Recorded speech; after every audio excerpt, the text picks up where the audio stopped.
that worked with the Kelly Institute of Social Impact and Heading Home to organize this event. I'm Mahima, Maddie, Muntu, and Teja. And like I said, we've been working with Kisi and Heading Home over the past 7 or 8 months to plan a variety of events that is basically just a comprehensive education and destigmatization campaign of housing insecurity and homelessness. So we're really excited for this event. We've been working on it for a long time, and pass it to Maddie to talk a little bit more about some of the other stuff we've been working on. Yeah.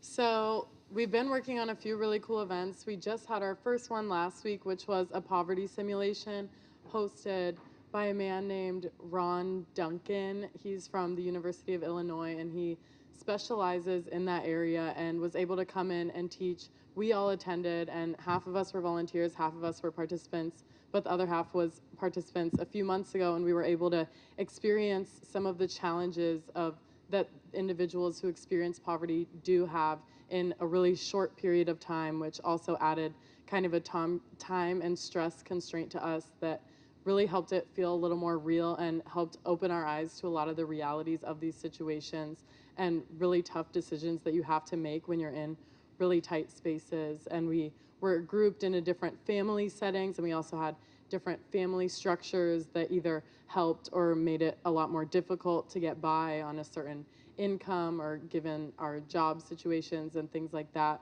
So that really helped us learn and open our eyes to a lot of issues that a lot of us aren't familiar with or didn't have experience with.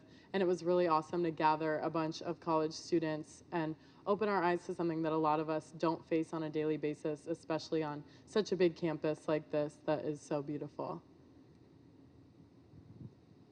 Yeah, so we actually got involved with Heading Home through a competition hosted by the Kelly Institute for Social Impact.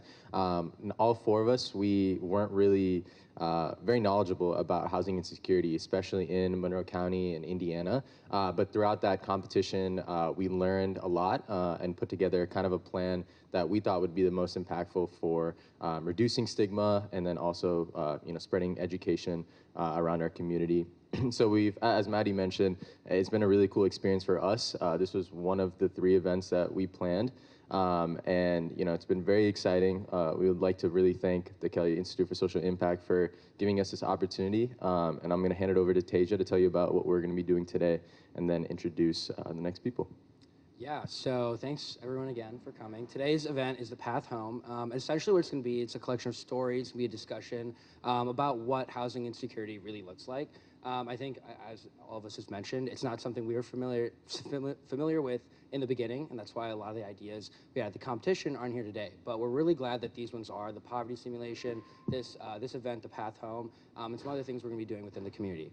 So, with all that being said, we'd love to introduce Mary, the director of Heading Home, to describe a little more what we're going to be talking about today. So yeah, thank you. Thanks, team. Let's give it up again for them. These guys have worked really hard. Thanks, Kisi. And thank you all for coming. What do you think about this setting? I kind of love it. It's just like really, yeah. So thank you to Upland Brewing Woodshop for hosting us. I'm Mary Morgan with Heading Home of South Central Indiana, and we're really glad that you're here tonight. For those of you who are not familiar with Heading Home, we're a relatively new initiative. We started in late 2021 with the goal of really making long-term systemic changes to strengthen housing security in this region. As you can imagine, this is a decades-long problem that's a national issue to get people into housing that makes them feel secure. And we've had a lot of people working on this in the community, but there really wasn't an organization that could take a broader regional look at some of these system changes that are needed. So that's what we're doing. And when I say we, my partner, Tatiana Wheeler, please give a round of applause for her. She's taken a lead on several of our initiatives, including our work with the Kisi team. Just as an example of some of the things that we're doing, we facilitated this region joining a national organization called Built for Zero. It is working with over 100 communities to reduce homelessness. We have a small core team, including Forrest Gilmore. Thank you, Forrest, with Beacon. And we are the only region in Indiana so far that is part of Built for Zero. They're helping us with many things. They're helping us create a data dashboard that will be available to the public so that on a month-to-month basis, the public can see how we're doing in terms of the number of people who are experiencing homelessness, how quickly our community and our region is able to get people housed, and other metrics that will be up in early 2024, so we're looking forward to that. We're currently we are currently focusing on veteran homelessness, and again, in partnership with service providers and folks from the Veterans Administration and others, meeting every other week to talk about how we can more quickly move veterans into housing. There are a lot of resources that are available, but sometimes we just don't have the structure in place to activate those resources. So that's one of the things that we're working on. And we're also doing some landlord outreach. I think this is a real opportunity because a lot of people maybe have housing vouchers but can't find a place to rent. This is not unique to Bloomington, but it is something I think we can address by really encouraging and supporting landlords to open more of their units for folks who have housing vouchers and just need secure housing. So with that said, I am very excited about tonight's program. We focused with the KISI team on Hunger and Homeless Awareness Week, which is the week before Thanksgiving. But as all of you know, this is an ongoing challenge that we need to address every single day. And so what we're going to hear from tonight are two folks who very generously agreed to share their stories of housing insecurity and also some of their perspectives on what we could do as a community to better support people on their housing journey, on their path home. So I'm going to introduce to you a very special woman. Her name is Peggy Reed, and she has agreed to talk to us tonight about her journey. So Peggy, let's give it a hand for Peggy.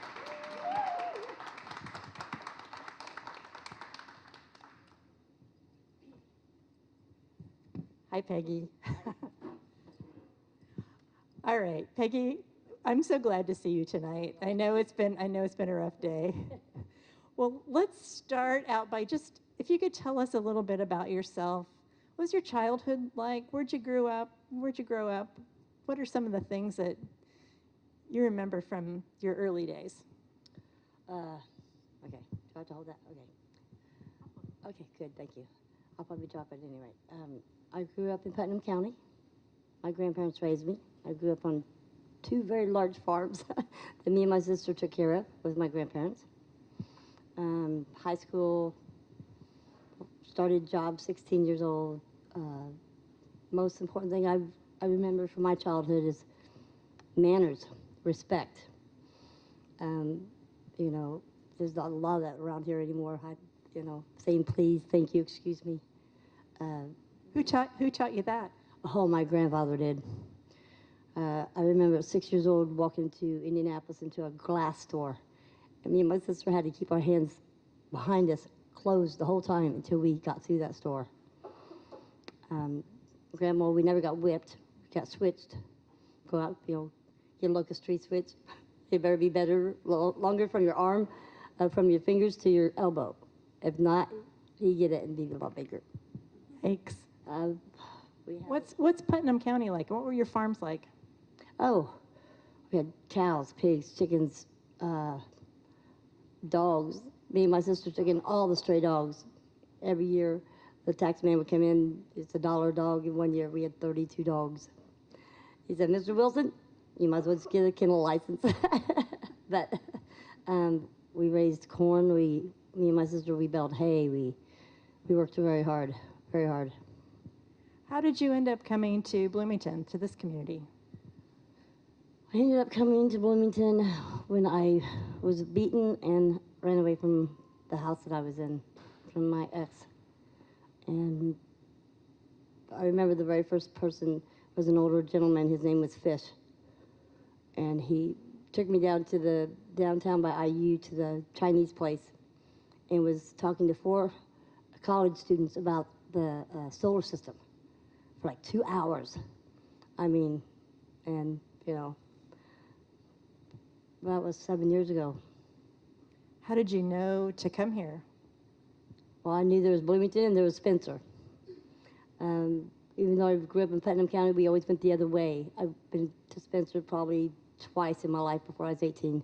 Never been to Bloomington until I left that Gosport, Indiana. Tell us a little bit about how you found housing here. What was that like? Was it something that was easy to find, or what was your experience like? I had a lot of help from Shalom. I was on the street probably, I want to say 5 months, probably four to 5 months before I got into Friend's Place. And then from Friend's Place, and we had meetings each week, and we cleaned up after ourselves, make sure the property was nice and clean. And I used to do the clothing up at Shalom. I loved it. I love that. And then Centerstone, and he's not there anymore, but caseworker at Shalom helped me get into an apartment. Can you talk a little bit about what you had to do? Like, what was the process like for that? And then I know Shalom, the staff there helped you, but what was that experience like for you? Very nerve-wracking. I did look at a lot of different places, went to a lot of places. They give us like 3 pages of people and, you know, residents where you could go and see if they had apartments for you. And because I was going through, I had a voucher. And I went to Brandon Court, went to a lot of places. I tried to get into a trailer, into a house, into just anything. Very frustrating. But it was very challenging, and it was something I actually liked. Yeah, what did you like about the challenge? Because I know you like challenges. I do every day. Me and my baby, her name's Sassy May. She's 5 years old. She's a little chihuahua. She's so beautiful. Me and Sassy, I put her in my backpack, and we get on the bike, and we go different places. We go to the creek. We just go everywhere. I mean, I've literally been everywhere, Ellisville and Spencer, and on my bike with her. And I don't know. I just like being out. Sun's on your face. See what we could find. Different mushrooms, different animals. We've saved a raccoon, a bunny, 3 turtles, and a baby deer. Me and Sassy. You're amazing. that love of animals comes from your childhood growing up. Yeah, but it was more Sassy. Sassy's the one that found them all. I just helped her move them along, you know. So were you able to have Sassy before you had an apartment? No, actually, I got the apartment before I got Sassy. It was, I don't know, it was relieving, but it was strange. It was weird. I mean, I haven't been on my own since I was, 20, 21. You know, and I was like, what? Well, in the 50s anyway. In my 50s, low 50s. We don't have to tell. No, we don't. But it was just, I don't know, it was a big relief. Let's talk a little bit. It's scary, though. It's a little scary, though. How is it scary? I don't know, you know, being in your own apartment, all by yourself, you know, you don't have furniture or stuff yet, and your mind's going, and you're in a new place. Basically, Bloomington was a new place for me. But, you know, I go out 2, 3 o'clock in the morning, go for walks, nobody's out. That's when I enjoy it, but, you know. So, did you find it? So it was a little scary to be on your own. But what did you think about just having your own place and the ability to have a place to live and call home? Oh, it was wonderful. It's like when I first moved into Crawford. First thing I did was lock that door and took a long hot bath. That's the first thing I did too. I didn't have any of the clothes there or nothing. I signed the paperwork. We went upstairs. Danielle, to try to take my picture, they all leave, and she said, "What are you gonna do?" I said, "Well, I got this little basket here. I said, there's towels, there's soap. I'm taking a bath." So that's the first thing I did. Did it change your life in other ways? Oh yeah, I mean, you don't have the stress. You don't have the. You can, I don't know. You can cook whenever you want. You can eat whenever you want. You take showers. You can have people, or you don't have to have people. And that is the hardest thing, though, is when people get apartments, and everybody that you've been around want to come over and stay. And it's really hard saying no when you've been with them for all this time, and you know it's cold out there, or it's raining, and or they're sick, or you know. But oh, I love it. I absolutely love it. I shut my door, no matter what's going on outside. Turn on my music. Me and my babies, we play across the floor. It's your home. It's my home. So, what would you like to see if you were queen of the world? What changes would you like to see to make it easier for people to find housing? Ooh. I don't know. I mean, there's a lot of places out there, but there's a lot of people out there too. I mean, there's a lot of people. I mean, there's a lot more homeless people now than like when I came out. Are there things like the people that helped you at Shalom? Do you think it would be easier to find housing if you had more people to help you with that work of going place? Definitely, yeah. I mean, they can only do so much and handle, you know, so many people, but yeah, they always stay on it. I mean, like, I think it's every 3 weeks. I think it's every 3 or 4 weeks. I'd always check to see where I was on the list, and they, you know, redo our paperwork. But yeah, I mean, but you got a lot of people that spend a lot of time. I mean, sometimes Danielle's there till like 9 o'clock at night. So, I mean, they work hard. Yeah, I think all the agencies and the staff that work on this issue, everybody could use more resources to, you know, help people. What do you wish people understood about housing insecurity and homelessness that you don't think that we know? Okay, well, one thing I think, which I used to be one of the people, I mean, not mean, but when people see homeless people, you know, and some of them are like in their 30s, they're like, go get a job. You have no idea what some of these people's been through. I mean, they're like a wreck. They don't show it out to anybody. But everybody talks about what they've been through, or, you know, where they've been, and you overhear them, and, you know, you really don't get involved. I have this little bubble. And I wear this little bubble because if not, I would have everybody's problems on my shoulders. And then I could have my own, take care of my own problems. So I have this bubble that I will listen to you. If I can help you, I will. But I cannot get totally involved in people's lives anymore because it almost made me a wreck. And I have to step back. And so if it's something that's really hard, I don't get involved. I can't. You know. What do you think, how do you think the community and individuals in the community can help address this issue, can help more people move into housing? Oh, well, I have no idea. I mean, I've thought about this. I've thought about this ever since you gave me that questionnaire. I know that there's a couple people that actually got apartments and still stayed out in the woods. Why do you suppose that is? I have no idea. I mean, maybe because they've been there a very long time. They're more comfortable with people around them in the area. I'm only guessing. I have no idea. But I know there's four college students that come to the park.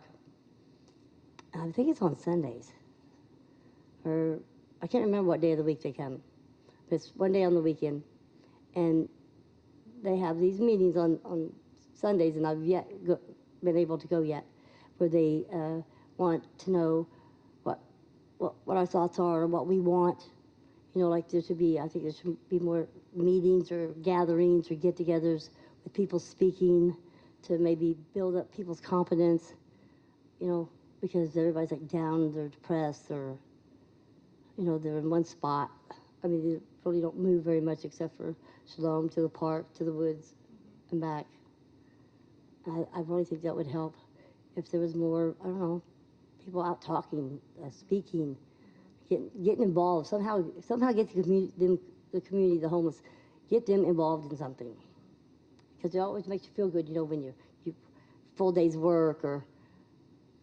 I love to work. I've always had 2 jobs, so I went on disability. I cried my first year.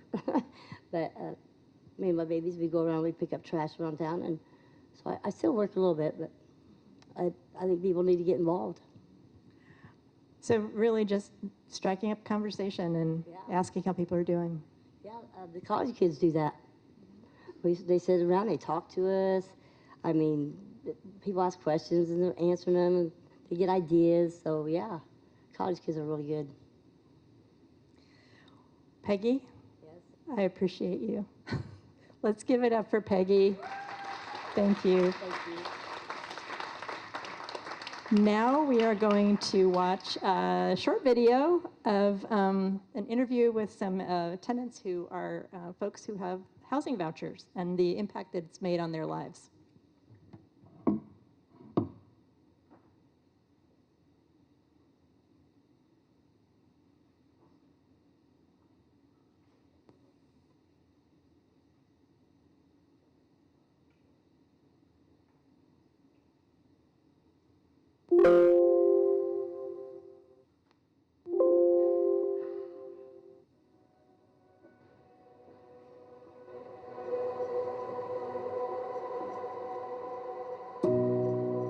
Hi, my name is Lakeisha Taylor, and I've been in the Section 8 program for about 7 years. I'm the mother of 3. I have a 19-year-old, I have a 6-year-old, and I have a 3-year-old daughter.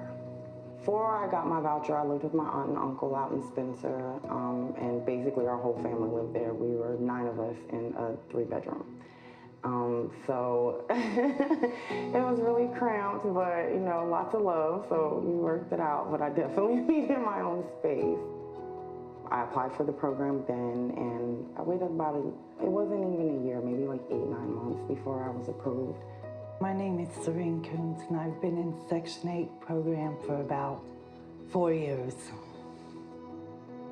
I moved from Indianapolis to Bloomington, and I was on the public housing, and I was told to apply for it. Receiving the Section 8 voucher has helped me find a job, being able to afford a place to live and stay with my children. It has been able to help me to go back to school. Having a Section 8 voucher gave my family a sense of stability when I was completely uncertain. When it comes to affordability in Bloomington, you're pretty much on Section 8, or you have a roommate situation. So in terms of being able to afford Bloomington, it's almost necessary. I've seen people lose their Section 8, lose their vouchers before they even got a place. I remember in college learning about like our basic needs, like having a roof over your head, having food.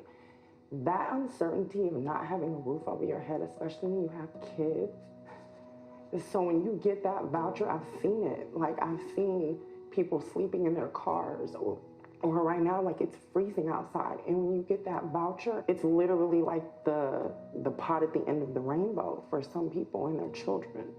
It gives you a more sure footing about where you're going and where you're headed. It's somewhere that we can call a home and have stability. It's a huge accomplishment from coming from nothing. Even my son has mentioned the other day, he said, "Mom, we came from the hill, just recently, 2 years ago, and here we are in this house."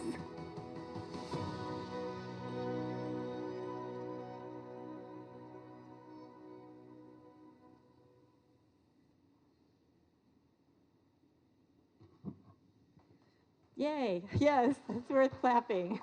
I love hearing positive stories, and I feel like part of our effort in trying to destigmatize housing vouchers is that it changes people's lives, and sometimes stories get spread and they just are not reflective of what actually happens when you're able to find housing and secure housing. that's long term.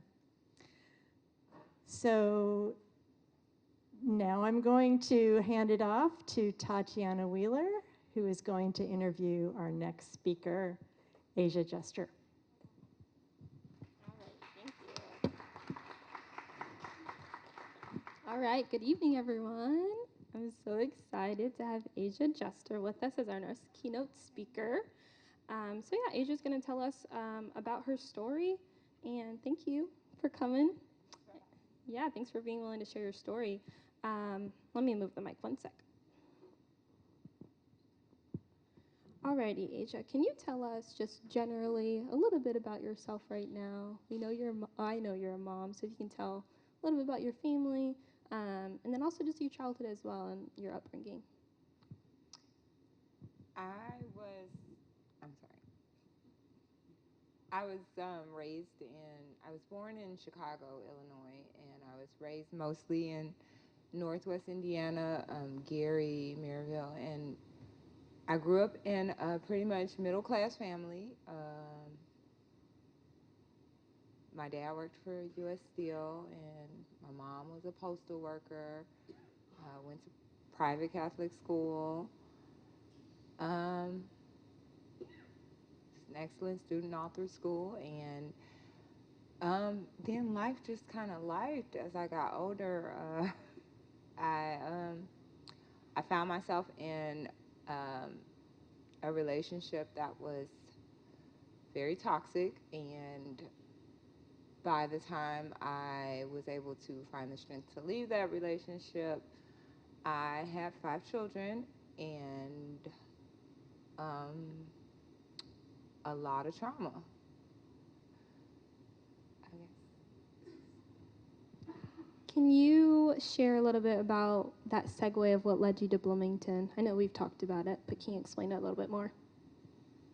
Well, I ended up in Bloomington. I came to Bloomington sight unseen. I was just kind of applying for housing wherever I could, and my first acceptance was the Rise here in Bloomington, and I just like packed up everything and came to Bloomington with my 5 kids. I have 6 kids. My oldest daughter, I guess I've been in Bloomington now for almost 10 years, but at that time, my oldest daughter, who's now 23, was like at the end of her high school career and had a lot going on there, so she chose to stay. So I brought my children down here. I think they were, 10 years ago, they would have been like 9, 8, 7, 6, and 2. I think Bella would have been 2.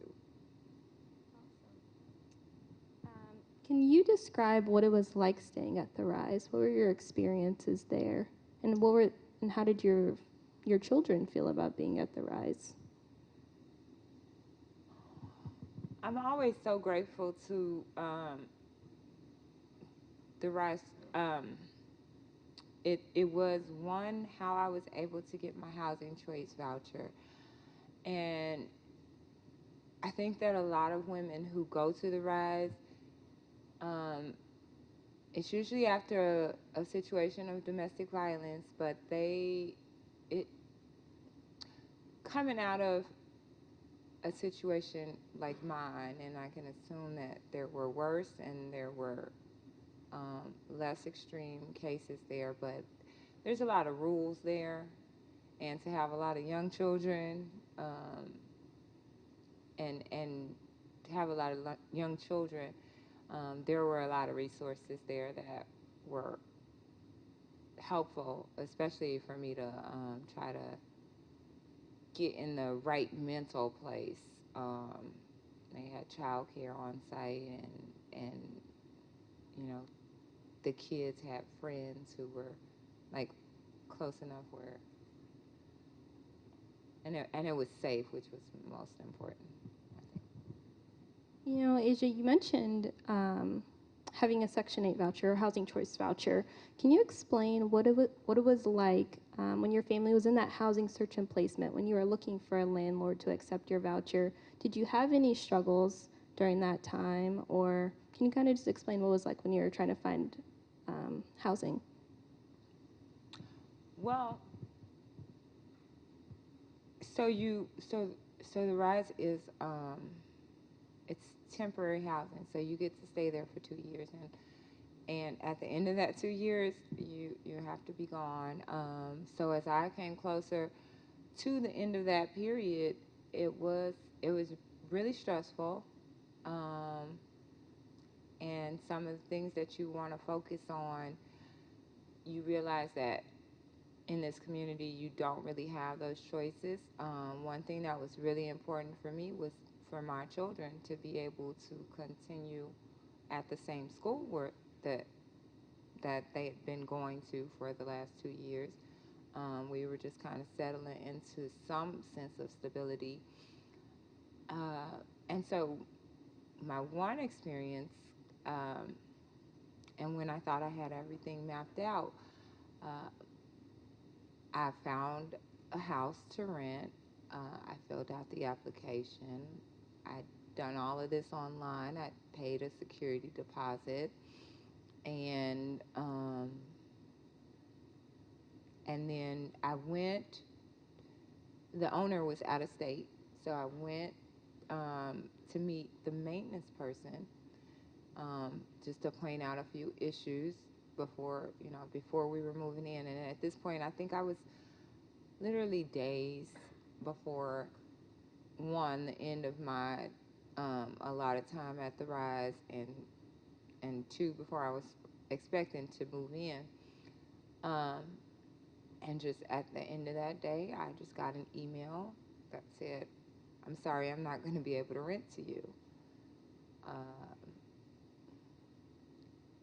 It was devastating, and so then I had last minute issues of trying to find another place within a week. And I was able to find an apartment, and I guess that was my first time really experiencing or like understanding how very what's the word I'm looking for? How very segregated Bloomington is, because there. I ended up moving into Canterbury Apartments.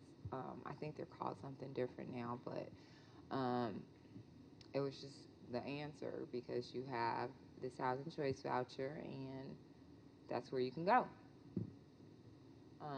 I did. I ended up moving in there for a bit. I think I stayed there 2 years, and those situations just open your eyes to a lot of the stigmatization that people with housing choice vouchers deal with, and you feel like you're on a really short leash with some of the landlords, or especially when they're companies.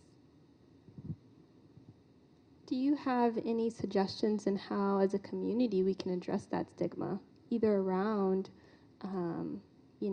people of color, or whether just around people who are experiencing poverty in general?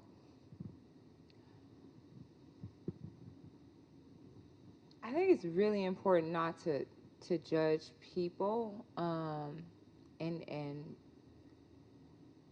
and a lot of times people don't know that they're judging people. Like it can be an innocent thing that you're unaware that you're actively participating in, but I think that it's the stereotypes that go along with a housing choice voucher that make a lot of landlords not choose to accept a voucher, which is really problematic.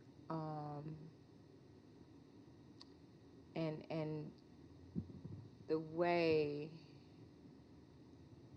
like at least here in Bloomington, I think it's very, like I use the word segregated because there are, like, what areas, after looking, like I no longer live in those apartments, and I was really blessed to find a private landlord who's rented to me for the last 5 years. But I almost feel like it should, like, I don't feel like you should have to disclose that you have a voucher, maybe until the end of the process. Or, I mean, that seems like you would be being very deceptive, but so many landlords would, like, have the greatest conversation with you, check your references, and then that's just the no-go. And it really is not logical because it's probably the most guaranteed way of getting paid on time, at least a partial amount of the monies you're owed. Yeah, I think, and just treating people the way that you would want to be treated, like that. Yeah, it's really that simple. That's straightforward. I think sometimes we can overcomplicate it. You mentioned the importance of landlords, and I'm part of the solution to strengthening housing security. So I think we should encourage the audience that if any of you have landlords in your families, in your social networks, to encourage them, if they're not already accepting Section 8, to consider accepting Section 8 at their properties. So, Asia, can you kind of explain how your life changed once your family was able to secure stable housing? What are some things that maybe improved in your family, or what were the outcomes for your children? I think it was at the point where where I live now, when I moved in like I said, I think it's almost 5 years now, but it allowed me to breathe in a way, and like my kids, we had a really rough period, like right before we came to Bloomington, and it was like I think that year that we moved to Bloomington, and they ended up at Benford Elementary School. But for that school year, that was the 5th school that my children had gone to. So by the time I moved into where I live now, I think I might have had 1 in high school and 2 in middle school, but they were getting up in age, and it just provided me the comfort to allow them to become a part of their communities, make friends, participate in things. That's awesome. I can't imagine that disparity in education, and whether your teachers and your friends as well. Can you share just your perspective on some things that you wish people really understood just about poverty or homelessness or even domestic violence? Do you want to address any of the stigmas that lie? I know that's opening, a huge can, but we want to hear from you, Asia.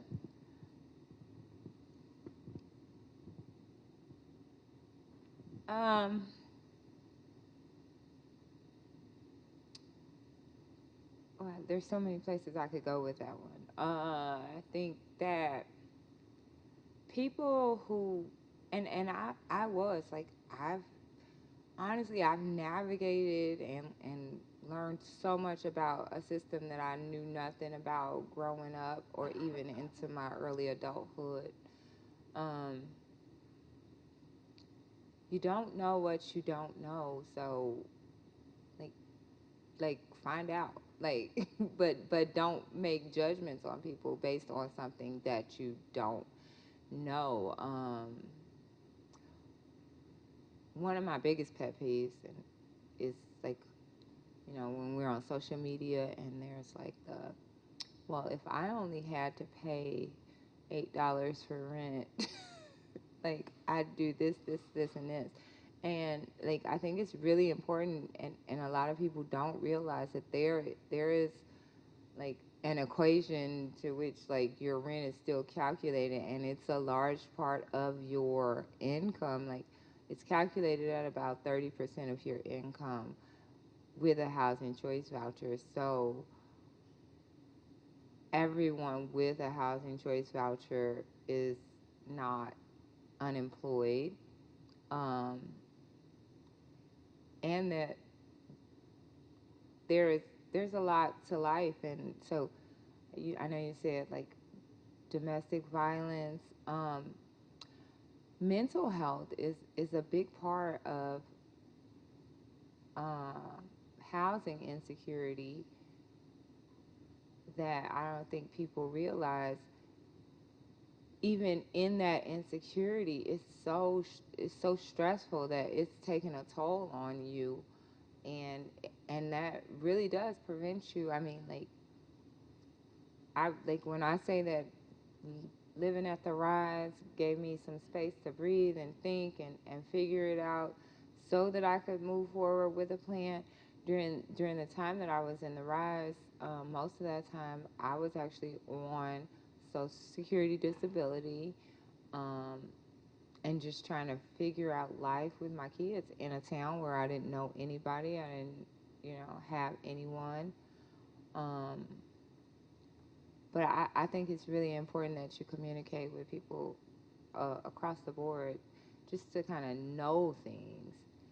And I just think at the end of the day, knowing more about people, which is in general make the world a better place. I'm going to sing Kumbaya in a second, but like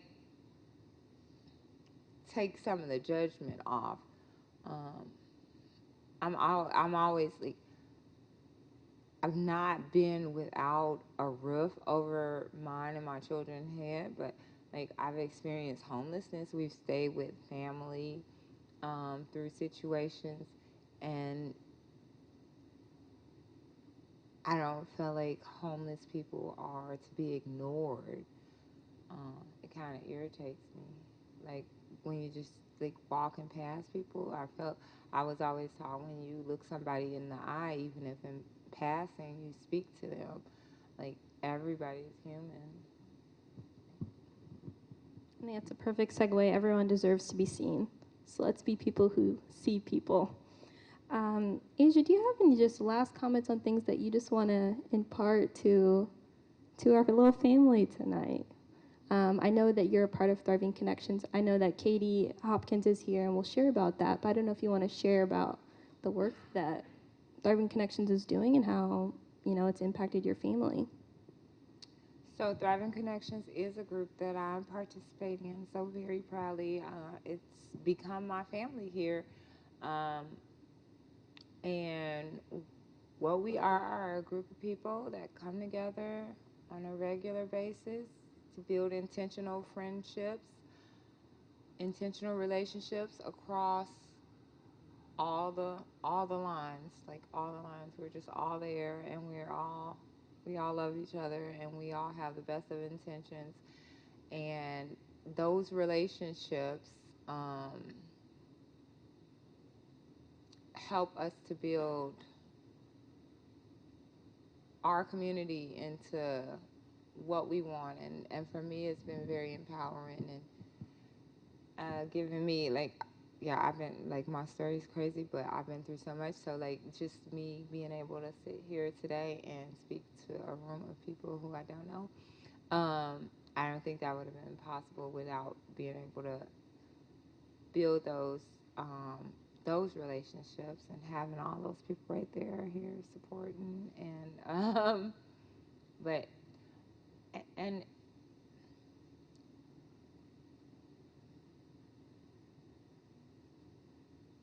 like I guess as far as like housing insecurity, I just really think that we have to look at it from the like everybody just deserves to be housed. And so I always like to point out that the problem for me here is that the rents are outrageous. And I mean, I understand that property management is a business, but there's got to be some leveling out of it to the point where everybody can afford to live under a roof. and have like their basic needs met. Well, thank you, Asia. For those who don't know, in Monroe County, out of all the 92 counties in Indiana, Monroe County ranks the least affordable out of all counties, for those who don't know, as well as over 50% of Monroe County residents are cost burdened, so spending more than that 30% of their income on rent. So it sounds like we have work to do. And that's you in this room that are part of the solution to strengthening housing security. But let's give a round of applause for Asia Jester. Thank you again, Asia. We're going to segue now and have a guest presenter from Thriving Connections, Katie Hopkins, talk about Thriving Connections and the work that they're doing to create, as Asia was just telling us, intentional communities to support families experiencing poverty. So thank you, Katie. And I'll get your slides up. Thank you, ma'am. Thanks to everybody for coming out tonight. It's good to see so many different organizations and groups kind of represented here, and hope everybody is learning from the stories that they're hearing. Just to introduce myself, my name is Katie Hopkins. I am the manager of the Thriving Connections initiative out of South Central Community Action Program. I have been in that role for almost 2 years now, and prior to that, for 5 years, I was a participant. So this is kind of a coming home for me, and it's really interesting to be in this position up here on the other side of things. So Thriving Connections is a multi-generational community. We have our youngest participant is 3 months old. And our oldest participant, I dare not ask. But we have all ages coming every Thursday night to St. Mark's to come and build community. We are a safe harbor where we are focusing on achieving financial, emotional, mental, physical, social, and spiritual growth. Because poverty is not just about money. Money is really important, and it's a big part of it.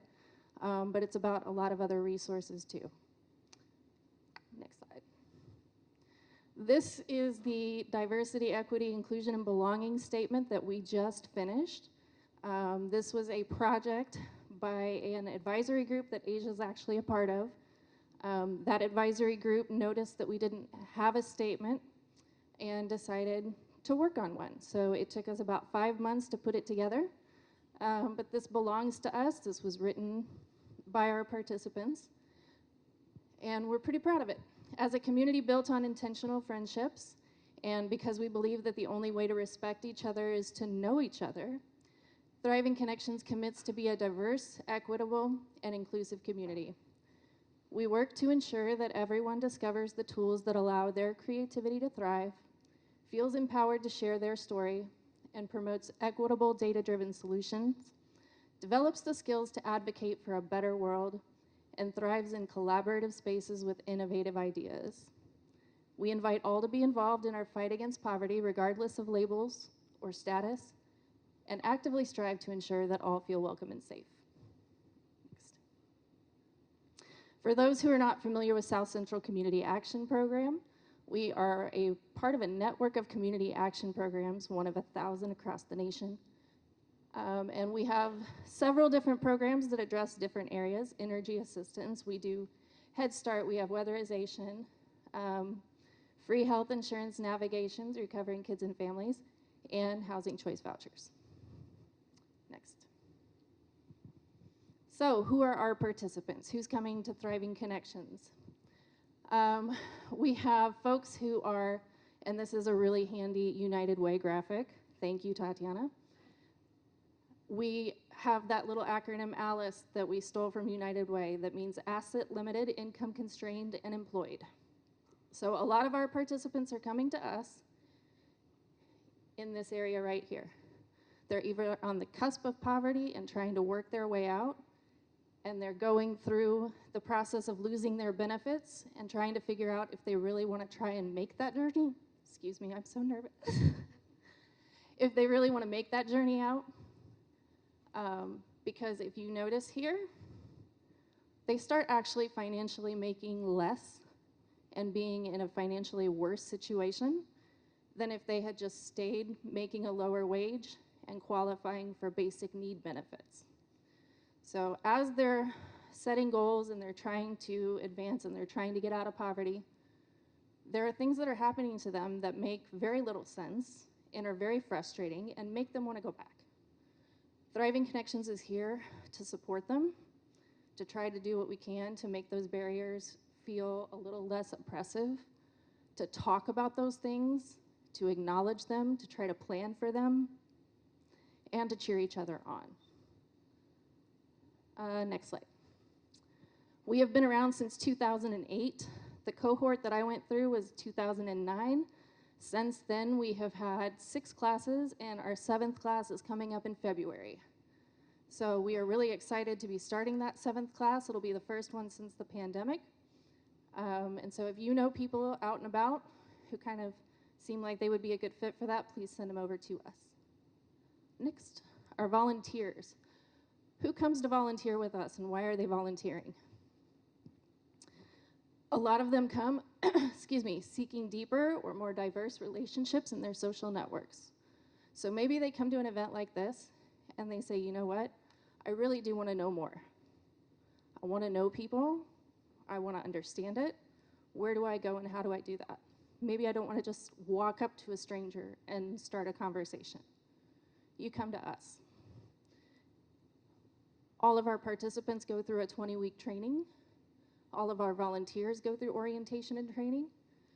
You are supported by staff, and we work through all of the issues of communication, of things that might be hidden rules or barriers to relationships, and we work through them. There are people who want to learn about poverty. They want to understand the systemic barriers. They want to stop judging individuals and learn about the system. And they want to learn it from the people who are experts in it, the people who are living it. Our volunteers may or may not have experienced poverty or trauma. Some of them have.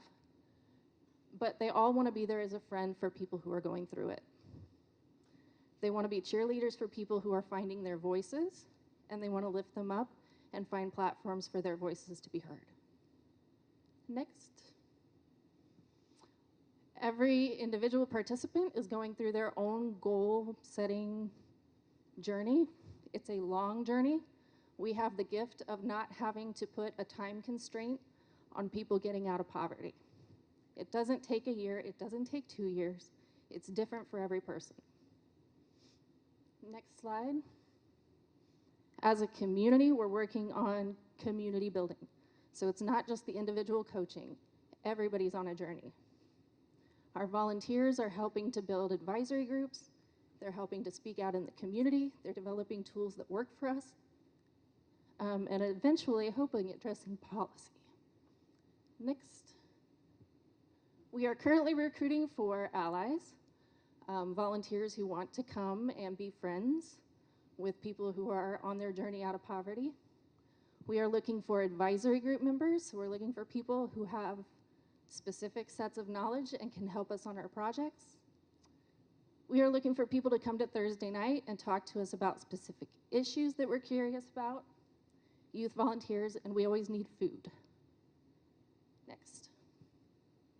What can we offer you? We can do trainings. We have our own employment workshops where we talk about what it looks like to have sustainable employment. We can offer any of our modules that we have that we do with captains out to the community. We can offer poverty simulation partnerships too. We do have a kit. Lots of community connections and resources, advocates and speakers, and reciprocity. So reciprocity is one of those things that we believe strongly in, that if you are helping us, we want to help you too. Next. And to get in contact, this is our contact information. Jocelyn is over here. And we are hiring desperately for a youth support specialist. Jocelyn, yeah, desperately. We do have information over on the resource table, so if you're interested, grab a brochure, grab my business card, and get in touch. That's it.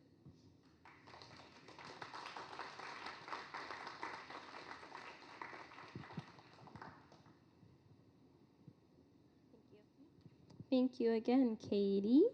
I am now going to introduce Heading Home intern Lizzie Wright to share a little bit more about ways that we can make a difference in this community. So, welcome, Lizzie Wright.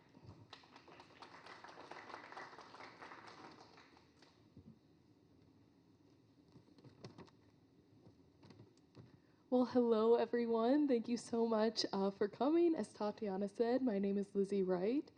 This is my second year interning with Heading Home, and I'm a senior at IU studying journalism with a concentration in public relations. And I'm really excited to get to share a little bit more about my experience, more specifically with a book that we just finished reading as a team.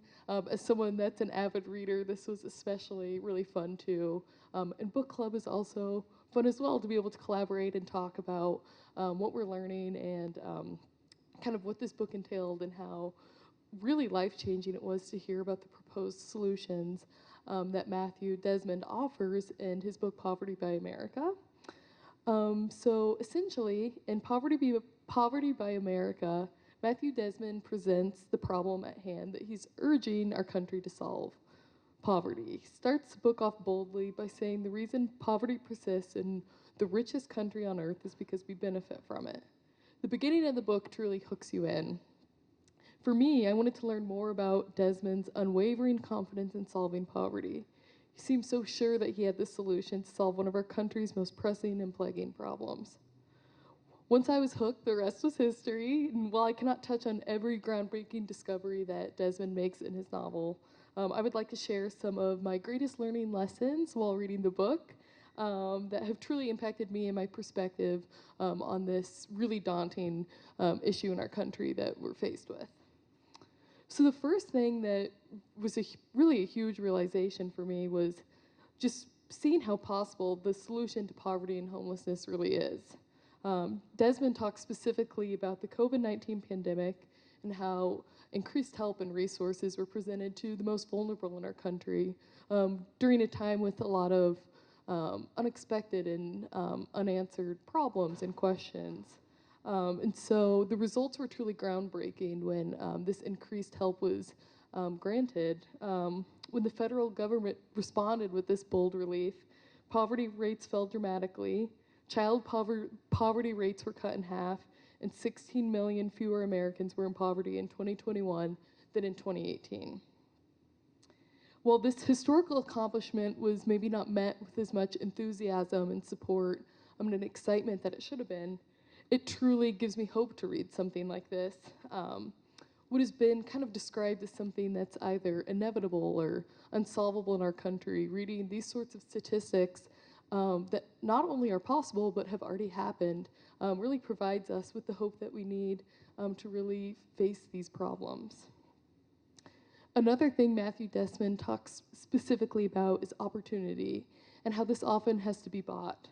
As our public services such as education and transportation quickly plummet in quality and in abundance, opportunities diminish away. And suddenly those experiencing poverty are the only one using these public services. If only these services were top-notch, everyone would be wanting to be using them. They'd be the best of the best. But unfortunately, we're left with kind of choices that leaves the opportunities for people that really need them to be really low and not of the quality that they could be. So opportunity would certainly be more equitable, and I believe our world would be a brighter and more inclusive place. All in all, reading Poverty by America, I was able to visualize myself as part of the solution and being truly a catalyst for change. Matthew Desmond allows us to see ourselves as part of this solution. In fact, all of our work, our thoughts, and our actions will ultimately serve as the root and foundation for tackling this issue. Well, these problems can seem extremely daunting, and I'm certainly not saying they'll be easy to tackle and to solve. But I really encourage you to read this to see how possible this change really is. And realizing this is essential for change. So join me in my journey and being a poverty abolitionist, and read Poverty by America by Matthew Desmond.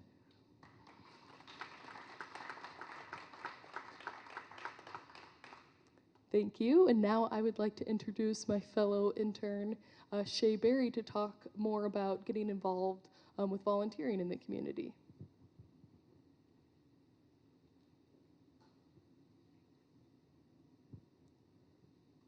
Hello, everybody. I'm Shay Berry. I'm also an intern at Heading Home. This is my second year as well. I'm a sophomore at Indiana University, and yes, I've been an intern since August my freshman year. So I'm actually a Cox Civic Scholar here at Indiana University, and through that scholarship, I was placed at Heading Home. And when I first joined, it was very overwhelming. It was a lot of information, and I was not the most knowledgeable about homelessness and housing insecurity, but I was really excited to learn and immerse myself in this new role as an intern. So a little over a month after working in the office at Heading Home, I decided that I wanted to start working, or I wanted to do something a little bit more and work directly with the people that I was seeing Heading Home's work impact. And for me, that looked like volunteering.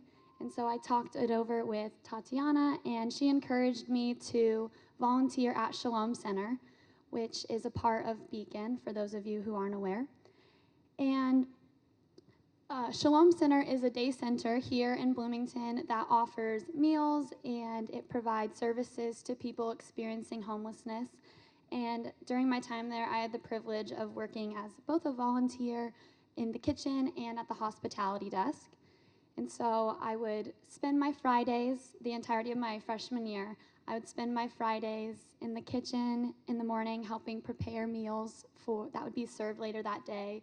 And then I would work in the hospitality desk until mid-afternoon, providing services like hygiene products that people might need, or helping sort the mail and hand that out, sign people up for showers and laundry, and helping sign people up with caseworkers.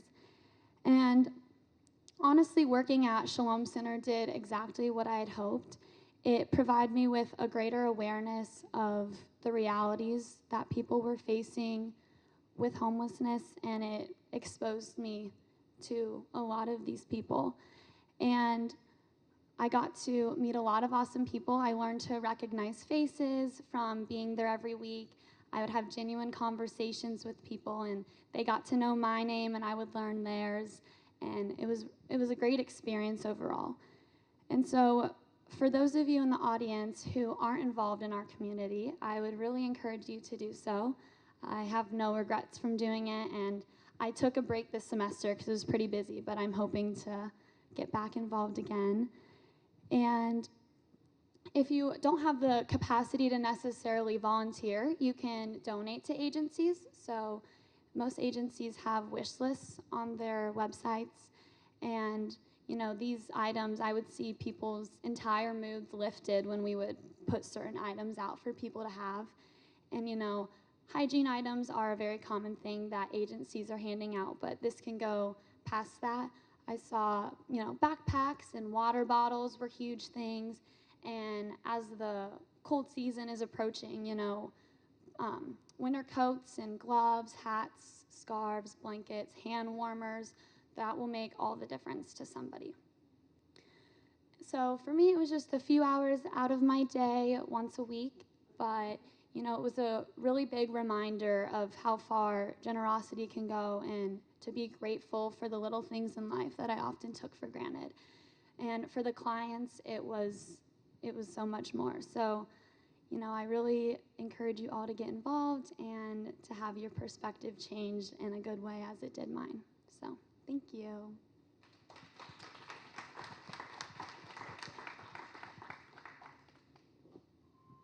Thanks, Shay. We are really so lucky to have Shay and Lizzie working with us, and so please, another hand for our awesome interns. So thank you again for coming tonight. I feel like I learned a lot, and I'm really grateful again for our guest speakers, Asia and Peggy, and all of you who are here tonight because you want to learn and grow and feel like you are part of the solution. Also, a shout out to Tonda Radawan, who may have left. I'm not sure. Oh, there she is. There's information that she has about the the eviction prevention project. So please check that out on your way out if you haven't already. One of the things that Heading Home does is to try to improve communication with our community about the work that's being done in housing security with the many community partners that are working really hard to address this issue. We have monthly newsletters.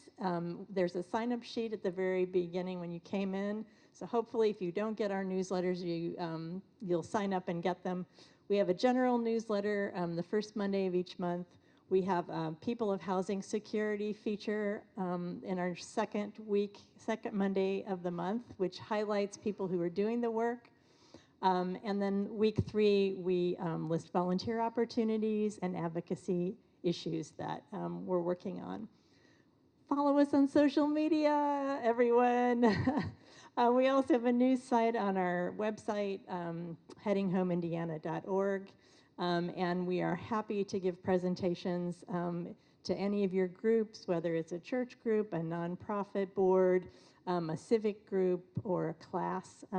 We're just really trying to raise awareness of the work that's being done and looping people in to build a broader coalition. This gives me such joy. These are some examples of the people that we've featured. Some of you are here tonight. There's Connor up there in the corner. I don't know if Danielle is there. These are really the people that every day work so hard to bring our neighbors into housing. And we wanted to lift them up. And so I feel like this is really the core of what's happening in our community. And so let's applaud these guys, even though most of them aren't here. It makes me really happy to see them. With the help of those folks that you saw and many, many others, this year, since January, 201 households have received stable housing. That is an awesome number. So if you are here and you're part of that, thank you. If you would love to be a part of that, please get in touch with us and we can help you find that path. We also like to have fun. So it's serious work, but we bring joy to it whenever we can. Contact information is here. I just want to end the night by saying again that I feel strongly that we can address this problem. Lizzie used the phrase that Matthew Desmond talked about as poverty abolitionists. Housing is such a critical part of that. I feel like we have the tools that we need. We need, I guess, a bigger group of people working on this issue. And I hope that you find it in your hearts to be part of that effort. Thanks for coming tonight, and have a good rest of your evening.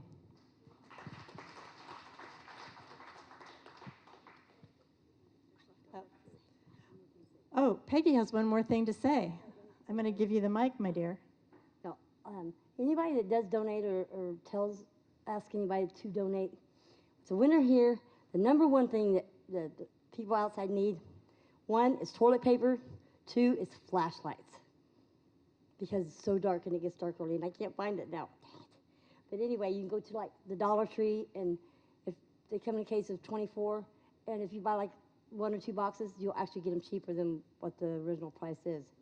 Then Best Buy and Fresh Time. I don't know what's Fresh Time, but they told me Fresh Time. But flashlights is number 1. Okay. Maybe mints. You know, mints because people don't have a lot of mouthwash, so keep your mouth wet. Okay, good. And you have a light on your bike, right? No, but I have one that I hold. Okay, be safe out there, Peggy. All right, thanks again, Peggy. We also have a lot of food that's left over. So we're going to bring out some boxes. If you would like to take some food home, please do. Once again, thank you very much.